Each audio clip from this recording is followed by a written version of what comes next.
Welcome, everyone, to this week's edition of 5-Round MMA. My name is Alex Ramirez, alongside my esteemed co-host, Albert Sita. How's it going, man? Yeah, it's going good. I think I'm finally getting over the hungover the high that's wrestling been putting me on. Yeah. I think this weekend I got to finally, level Digest down. a little bit? Yeah, digest, Yeah. level down, because I was an extreme high on pro wrestling. Yeah. Well, I think now it's slowing down, the build-up. Obviously, WWE, they have a big pay-per-view coming up this weekend when we're talking about Elimination Chamber.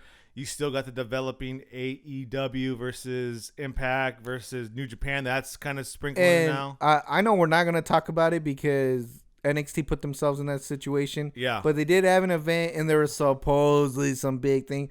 Again, we trash Adam Pearce. Yeah. We do it equally because I think we would trash, what's his name, Drake? Eli Drake? Eli Drake. Actually, yeah. But we know, just so you know, we known Eli Drake for Yeah. since we started recording wrestling. Yeah. Eli Drake, his name's been around. Yeah. That he's Local gonna be the LA next. scene, Yeah, which is why he's the LA Knight in NXT. Yeah. Eli Drake was always okay to me, but then like when he had that kind of before he got that big title run at Impact, he had those dummy segments where he's like, "Dummy, yeah, look, those are like gold." So that's okay. I kind of turned the corner on him. So I don't know exactly what they're gonna do with Eli Drake. I don't know. I just feel like he is the parody of what indie people like in wrestling. You get me? Like I don't know how to put it. Like he does the flips, right? Yeah. He does. Well, he has the look. He the mic. I don't know. Just something about him. It's almost like John Jones. I think it is something about him. Just has always rubbed me the wrong way. Yeah. And I can never really get behind him to push him. I'm I'm hoping maybe under the structure of NXT and WWE that he actually develops. Yeah, he's a little older, obviously, Yeah. but maybe it's that final kind of polish that he needs to kind of maybe see his full potential. Because obviously NXT, it comes in with guys who don't know anything or are super green, and they develop from there. Or you have guys who are just like right on the verge, and then they also kind of like the finish polish, the wax on, wax off, the finish polish, and then they're done, right? And then you have some guys who don't need anything at all, but they're still in NXT, kind of like Adam Cole or like a Johnny Gargano. Like these guys are already good to begin with, and there's no reason. yeah, if anything, they're really just showcasing their skills. Like I feel like with Adam Cole, all he needed was just a couple of shows to introduce him, and he's fine. Like I kind of get frustrated when you keep hearing like Adam Cole and everything, and you keep thinking developments. Like, dude, Finn Balor's in there. He was, I don't know if people have amnesia or whatever. He was the WWE champion. Yeah, Universal champion. Yeah, Universal champion. But I'm just saying, like, there's nothing development. I get it. So NXT like this weird spot too, and I something Triple H like quoted something about Rhea Ripley being like, "Oh, she's gonna do great on the main roster." I was like, dude, like, why are you talking about NXT, not the main roster? It's like, not even Triple H is considering NXT the main roster.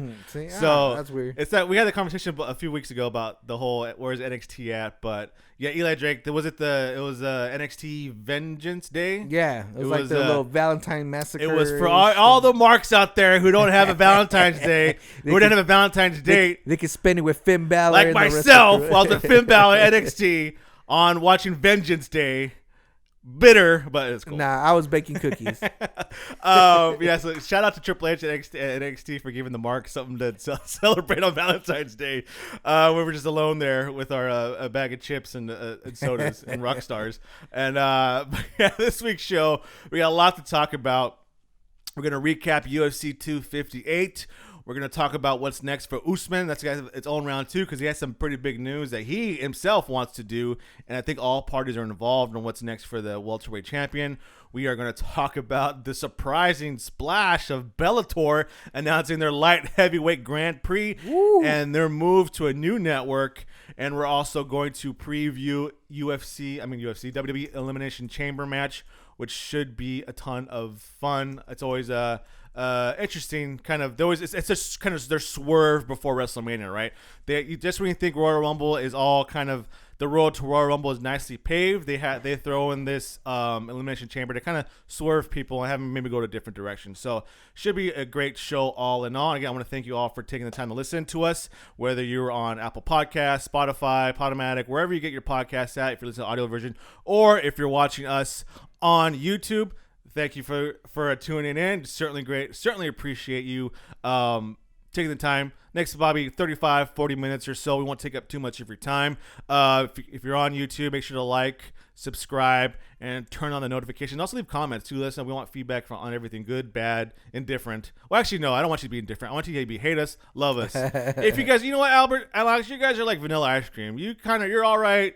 I don't hate you. I don't love you. No, we want the opposite. So if you could do that that'd be great here. So Albert, let's get started with round number 1 here. UFC 258 took place this past Saturday, February 13th. Main event bout: Kamaru Usman versus Gilbert Burns. Usman gets the job done, continues his dominance in the welterweight division. Dominance. He's a champion right now. Yeah, he's a very good champion. The dude is dangerous. He's a beast. But he did get rocked kind of hard with Gilbert Burns, right? Yeah. Your quick reaction to the fight.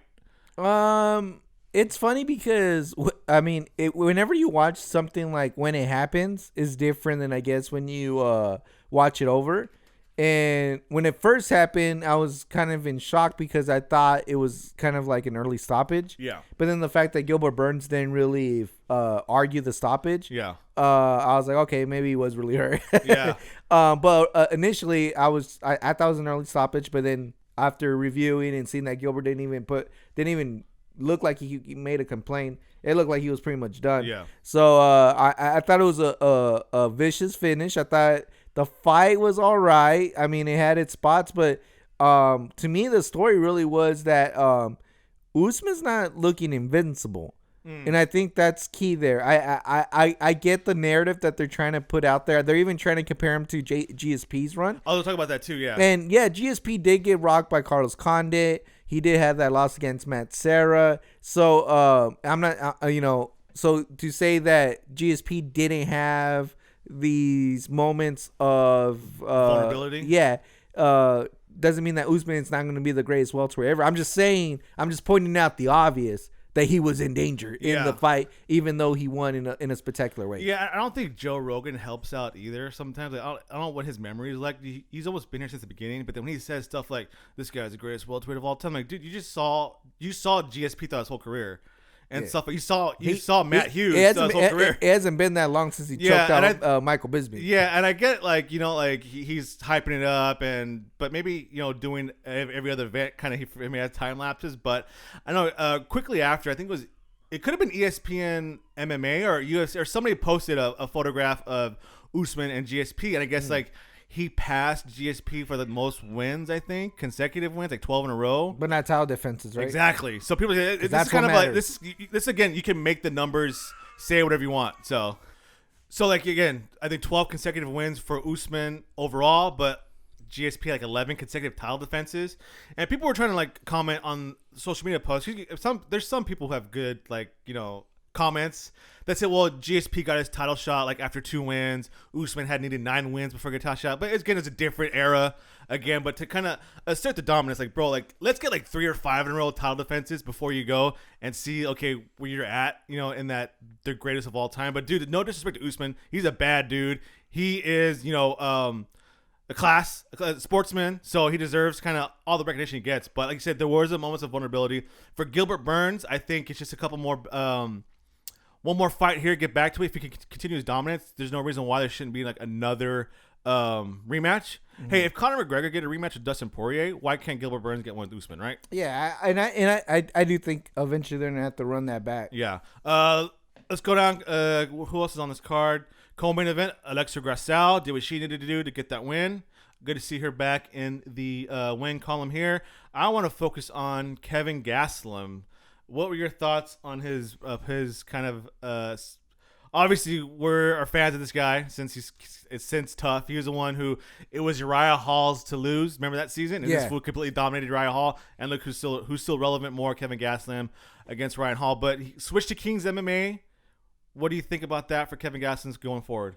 I mean, here's always to me the hardest part because he had a good performance and he got the win, right? Yeah. But when you want to, like, these type of guys are in champion level now. Like, he was a previous champion, so it's kind of hard not to stay in that realm of champions. And right now, in his weight class, you have a very dominant champion. I mean, he's making guys look like fools out there. Yeah. And then for him to stay in that talks, you kind of have to have big performances, not just wins, not just being able to beat people. I mean, you gotta be spectacular. Yeah, especially when you're champion. Spectacular. Yeah, it's a good point. And it's kind of it's a weird thing because I love Kevin Gastelum, but like he still to me isn't a title contender. Yeah. I think he still needs to fight 2 more people, and you need an impressive win. Yeah, I think too. People like after Izzy's last fight, they had his last 4 fights like post fight. Yeah, and he was all beat up with Kevin Gastelum. Yep, unscathed his last 3 fights, but that fight with Kevin Gastelum completely messed up. And Kevin Gastelum took him to the absolute limit, right? It was a great fight, one of the fights of the year. So again, like he should have just bounced back from that and had a dominant performance. But even after his post-fight interview, he's like, "Oh, I'm just glad I won." So like that's where like his mindset is like, I don't know what they're telling him at King's MMA. Like, let's just get a win and we'll go from there. Like, dude, no, let's go out there and let's knock dudes out.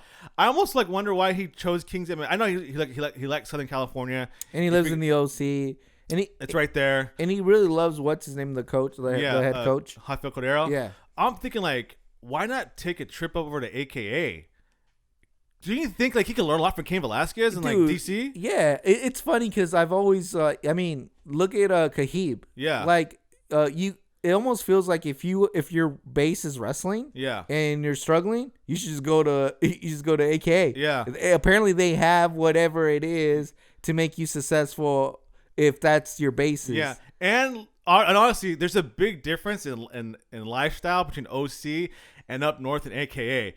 There's really nothing to do up there, so it's like he could probably really grind down and go and like get a good camp. But I know we're way over, but you know what I've always liked when you watch like the behind the scenes or leading up to training are those people that put themselves in an uncomfortable environment and do their training camp there, and then you always see the fruits of their labor later. Like it clearly works. I mean, Oscar De La Hoya trained forever in Big Bear. So did Tito Ortiz, Triple G, Canelo makes his thing. I mean Canelo. Rocky Balboa went to Russia. Yeah, but maybe that's what it takes. Maybe he's too comfortable. I think it is too. And he's got to get uncomfortable to get to that championship level. I like it. So that's it for round number 1. We're gonna come back and talk about what's next for Gilbert Burns. Something very interesting, which I can see why he's doing it. So we're gonna talk about that and his maybe being a tough coach. So don't go anywhere. Welcome back. Time for round number 2. Let's get this timer started here. So after Kamaru Usman's victory at UFC 258, they kind of asked him what he wants to do next. And I think if he floated the idea or UFC floated the idea of Team Usman versus Team Masvidal on the next season of Tough. And all parties involved seem to be down for Masvidal tweeted out, agreed, let's do it when we start filming, basically. Obviously, the UFC loves Masvidal as a marketing guy. I like the move specifically for Usman, one, because I think he deserves to get paid as much as he can. Yeah. I think he's worth it, and it will hopefully shine a spotlight on him. But you just never know. But Albert, you and I work in production. We don't know how it's going to be edited. How you switch to it. Where the fast-talking Masvidal is going to be dominating him on the smack talk, or how they're going to edit to have Masvidal look versus Usman. So it's a kind of thin line for him to walk. Yeah. I like it because he's getting paid. I don't like it because it puts Masvidal back in the spotlight, who doesn't really deserve any kind of. Until recently, Masvidal has been up there for notoriety for his personality. Yeah. Any fight fan knows, look at his record. Is he rightfully a championship contender in the UFC level? Probably not. But he's one dude who's able to talk his way to the top, right? Yeah. Like almost like Chael Sonnen. Was Chael Sonnen ever really the best of the best? No. but he talked his way to the top. Yeah. My thing for Masvidal too. That's kind of hit. But Usman, get it, get paid, bro. I love it. Your thoughts on this tough idea? Well, Usman has come out in tough before as a participant when they did the Blackzilians versus was it top team? Yeah. So and he was the actual tough winner out of that thing. So he has experience. But that was actually one of the ones I didn't watch. That was one of the Ultimate Fighters I didn't watch. Yeah. But it was because it was pretty boring, and it focused too much on the owners. And I mean, you really don't care about owners; you care about fighters. Yeah. And so I think Usman didn't get really spotlighted there. So this way, he's front and center in the spotlight. Yeah. So I'm not opposed to the idea because a lot of benefit can come from it. It's just annoying, like you said, that they're going with Jorge Masvidal when I feel like Colby Covington is just a good enough talker. And yeah, I know he got finished in the fight, but I mean, how many times do you watch the clip where Usman, kind of exaggerates some kicks and punches that technically weren't low blows, or he tried to, Yeah. So I think there's more of a story there, and there's also an argument to say that maybe Colby Covington did the best. Even though Masvidal went to decision, I mean, I think he got pretty much worked. Yeah. And then to go to your point that it's not going to be, it's going to be Jorge Masvidal, because I don't know if you know this, because I'm in the fig game. They came out with the new UFC series of their figures. Yeah. The chase figure, which means it's the rare figure in the line that it's usually an alternate, is Jorge Masvidal. So you can get Jorge Masvidal with his long hair. The chase figure is Jorge Masvidal with his short hair. Okay. And so... How about his robe? His little robe I know. But that just shows you that UFC, in some way or another, are tailoring to Jorge Masvidal to market him at least. Yeah. And so with that said, they're going to do the Ultimate Fight with Jorge Masvidal. Yeah. Again, hopefully, and then come fight night, I don't see Masvidal even get touching Usman at all. No, I think it's going to go just like the first fight. Yeah. I think Usman's going to dominate him in the cage, on the ground. Yeah. It's pretty much what Ben Askren thought was going to happen in their fight. Yeah. If he didn't get caught with the knee. Yeah, so I get it. Usman, get paid, bro. Get the spotlight. I just hope that they kind of give him a fair shot in the post-production when they edit it. Because obviously, Masvidal's going to have the bigger smack talk. It's going to be like that. It could quickly turn into the Jorge Masvidal show and Usman getting buried. Yeah, that's why I don't want to happen, because I think in the long run, any real MMA fan knows that, yeah, Masvidal's a badass. Yeah, he fought backyard, but every UFC fighter is a badass. Yeah. Right? Aren't they all? They're all badasses. You have to be. You have to be. So, again, he's just his smack talk and his attitude. Yeah, that's great, but that doesn't make him a better fighter than Stephen Thompson, a better fighter than Leon Edwards, right? It's just that he's... I mean, he did lose to Stephen Thompson, so he's not a better fighter. Technically, yeah. So, and then for Usman, hey, if he's almost at that point now where GSP was at there in his title run, where it's there's guys out there, but I don't really think they could beat him just because the division's kind of not super strong right now. But it's almost almost when Dan Hardy challenged for the belt. Or then Thiago Alves. Maybe that was Usman's to GSP. That was Usman versus Burns, right? Because Thiago Alves has a ton of power. He's gonna knock him out. Watch, and then obviously the champion came out on top. So Usman, get paid, man. You deserve it. He's one of the top fighters in the world right now. So we'll see how it goes. But I'm just very wary about how they're gonna promote Masvidal on that post-production stuff. So people think that what you see on camera. It's not what happens, man. It's not what happens. I've edited things where I purposely made someone the heel. Exactly, man. And they're the sweetest guys you ever meet. That's it for round number 2. We're going to come back and preview a big-time heavyweight matchup taking place this weekend. Curtis Blaydes versus Derrick Lewis. Don't go anywhere. It's coming up next. Welcome back. Time for round number 3. We have another fight. Another weekend, another fight night for the UFC. Keep them coming, I say. UFC Fight Night, Blaydes versus Lewis. Big-time heavyweight matchup here. Yana, what's on this card? We got the struggling strawweight division. Yeah, women's strawweight, right? Yeah, women's strawweight. Yeah. So if you haven't heard these names, there's a reason. Yeah, but let's stick with the main event, heavyweight. Let me just show you real quick. Let me show you. Andre Arlovski still going for that last run, but let's stick to main. Main event, Curtis Blaydes. This is kind of coming off to with the main event we had a couple weeks ago with Alistair Overeem versus Alexander Volkov. Curtis Blaydes here had a win over Overeem and Volkov, if I remember correctly, right? So remember we went over Curtis Blaydes last week, and it was like, wait, you keep on your point. I'll so I'm thinking if Curtis Blaydes has an impressive performance over Derrick Lewis, that should put him ahead of Volkov, or do you run that back? Yeah, with Volkov? So he just beat Volkov. Okay. Junior Dos Santos before that, but remember we talked about it. He has a loss against Francis Ngannou. Okay. So that's why he really needs this win here. But I think this win puts him in line with the caveat that we see what happens with John Jones. Yeah, I think I heard John Jones is they're hoping for the summertime for the winner of the Stipe versus Ngannou. Ooh, that's too long. So I think, again, depending how it comes out, let's say Curtis Blaydes doesn't take major damage and wins. Yeah. I think you run back the Volkov fight just for Volkov's sake. Volkov, exactly. But if you're Blaydes, bro, I don't take that if I'm Curtis Blaydes. I beat this dude. Give me my title shot. I beat this dude. Get it. Dana White, Sean Shelby, get that junk out of my face. Is what I'm saying. Curtis Blaydes has a perfect argument to say I'm next after John Jones. You can't argue that because potentially Francis Ngannou, the guy that beat him, might still be there as champion. Yeah. So it makes perfect sense to running back, especially after he loses to Francis. He goes on a tear. Yeah. So it's this heavyweight division's tough, man. It's all because of John Jones. It hasn't even fought yet. He's already throwing wrenches everybody's playing. If I'm Curtis Blaydes and I come off with a win here, I'm calling out John Jones. I'm saying, you know what? Nobody gets a title shot over me. If you want, you got to fight me to do it. Get a big payday. That's not a bad idea. And if you think summer, oh man, that's such a.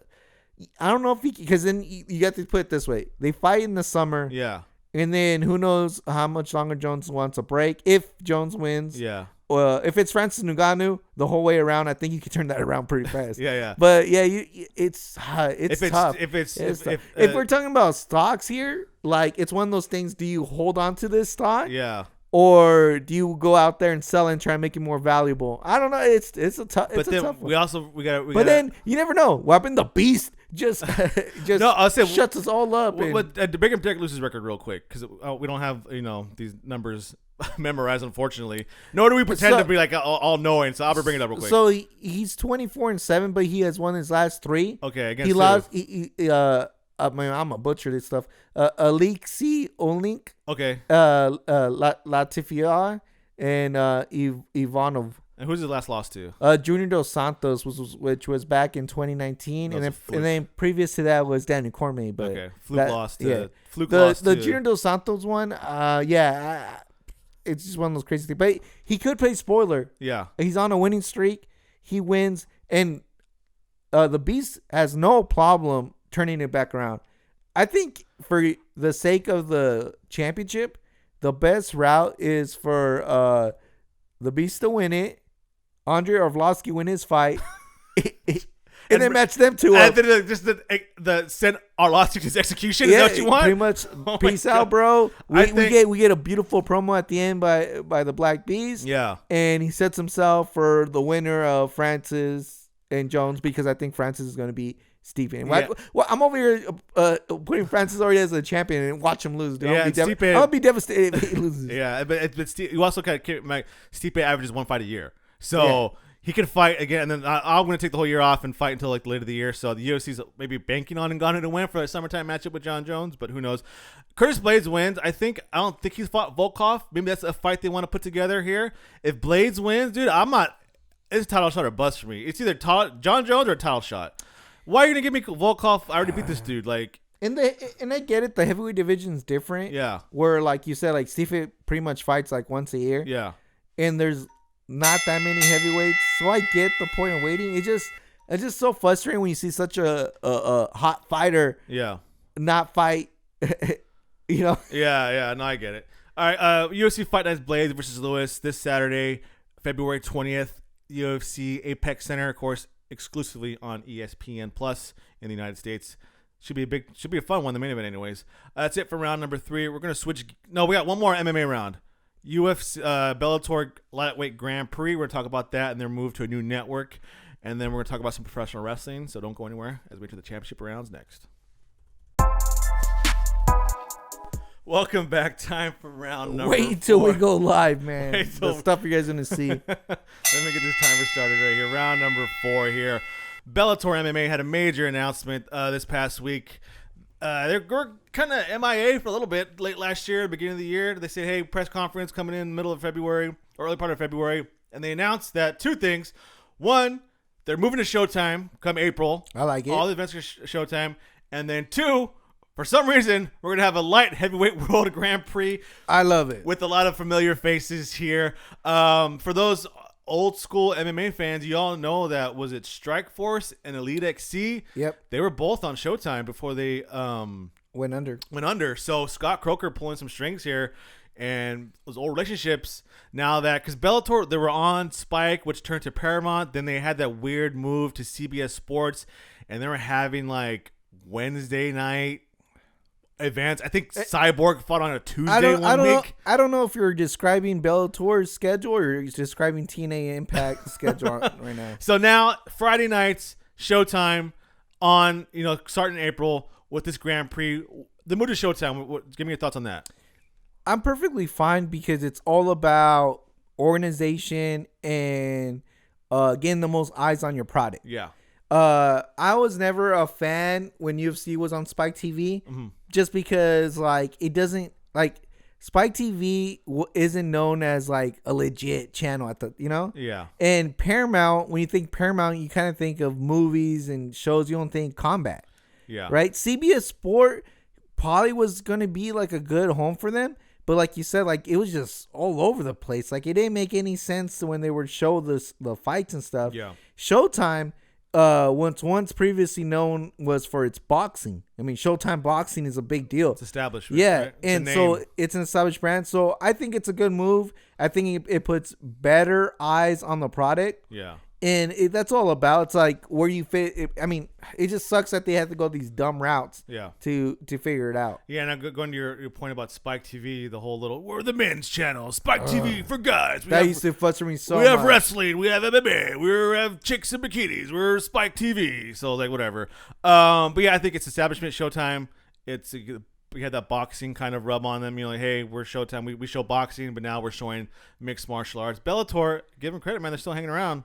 And can I just point out that Bellator's bread and butter has always been this tournament format. Good point. Since day one. The only reason I even tuned into Bellator or wanted to cover Bellator was because they're doing these cool tournaments. Yeah. And if that's your bread and butter, let's just freaking do tournaments. Honestly, when you do a tournament, there's other fights, obviously. So you can still have single fights that don't have to do with the tournament. But, it's their bread and butter. And to tell you the truth, I'm hyped about this light heavyweight tournament. It makes a lot of sense to me. It has a lot of big names. It has some matchups. Not only have I not seen and want to see, but potentially I can see some rematches that I've always wanted to see and haven't got a chance to see because of the way it's set up. Previously, when Bellator, they used to have every season would be two division tournament, right? Yeah, 2 division tournament, and that every season they'll take a break and come back with a new season. I think 2 division tournament, and that was it. So, and then Scott Coker comes on. It gets a little kind of funky with Fedor and Chael Sonnen and Tito and all these weird older guys, but they're just trying to get the eyes back on Bellator.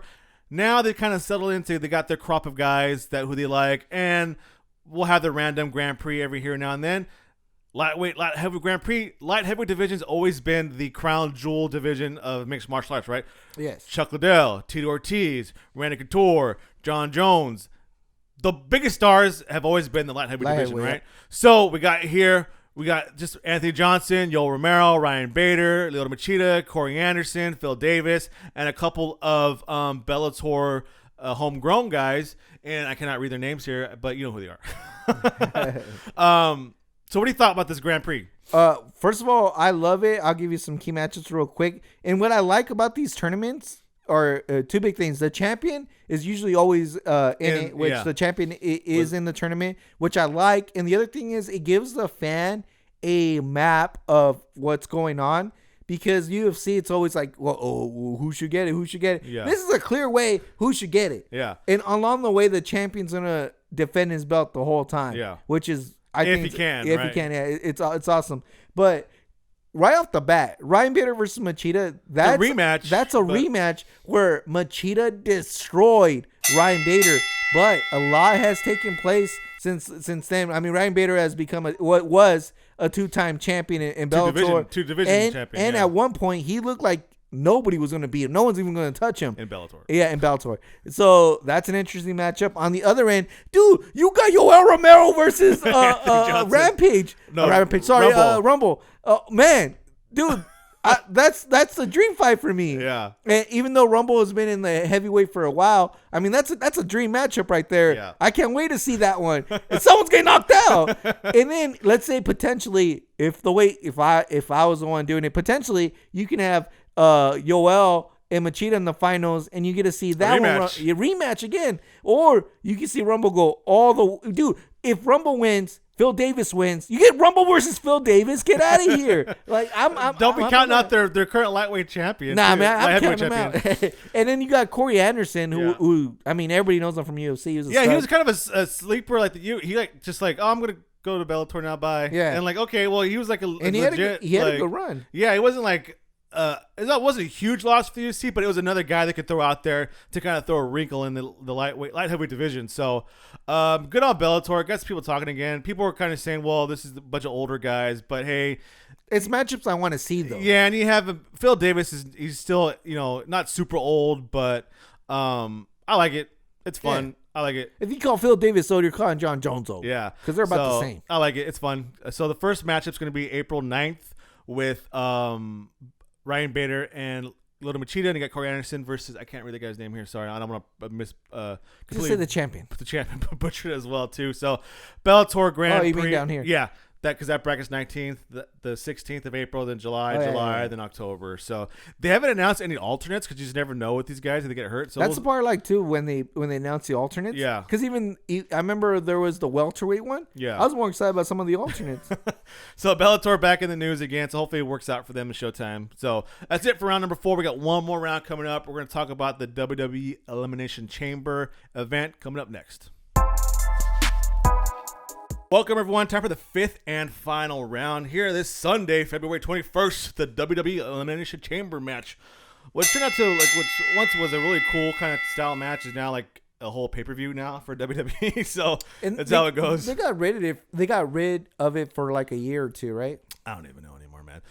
Shout out to Wrestling Inc. for having one of the only readable websites. We were trying forever to find the exact card. We couldn't even find the card layout even on WWE's website. Yeah. So we had to finally go to Wrestling Inc. for having a nice little page here that's not completely filled with ads. So shout out to them.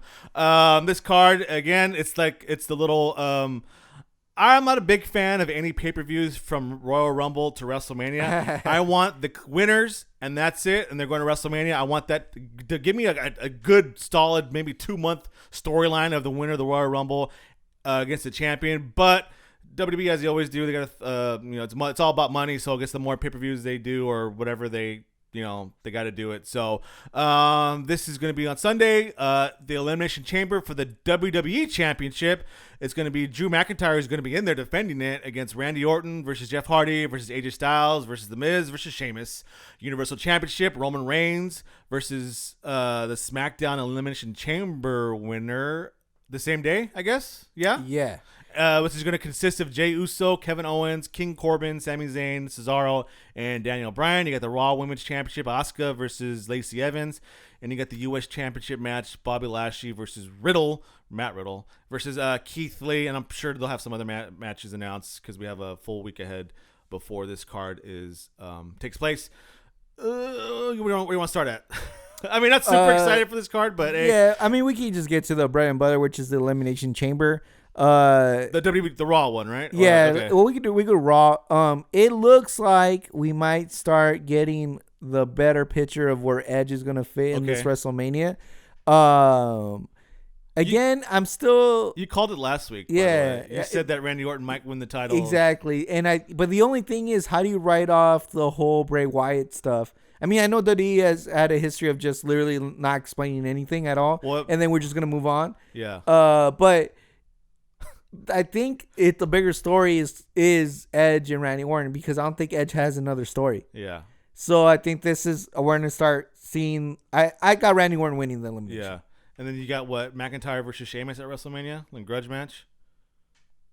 Yeah, I can see that. You can't just throw away McIntyre. He's been the champion for a whole year. Yeah. Then I guess Okay. Maybe you'll have the story start developing within the Elimination Chamber. I like that. Okay, and then if we're going by the whole WWE just throwing out storylines, last I checked, third-degree burns don't just heal in a week, right? No. So that's where Randy Orton's at. You know what? When you said that, like how they had to get the title off McIntyre, this is probably how they're gonna do it, right? Yeah, that's what logic tells me. Yeah, because that's not what I want, but that's what Edge. Unless Edge goes to SmackDown and challenges the winner here. So SmackDown, Elimination Chamber, we have Uso, Owens, King Corbin, Sami Zayn, Cesaro, Daniel Bryan. There's still that rumor of Daniel Bryan versus Reigns. Cesaro is the dark horse and everybody's dream booking here. If you read the dirt sheets, what the fans want.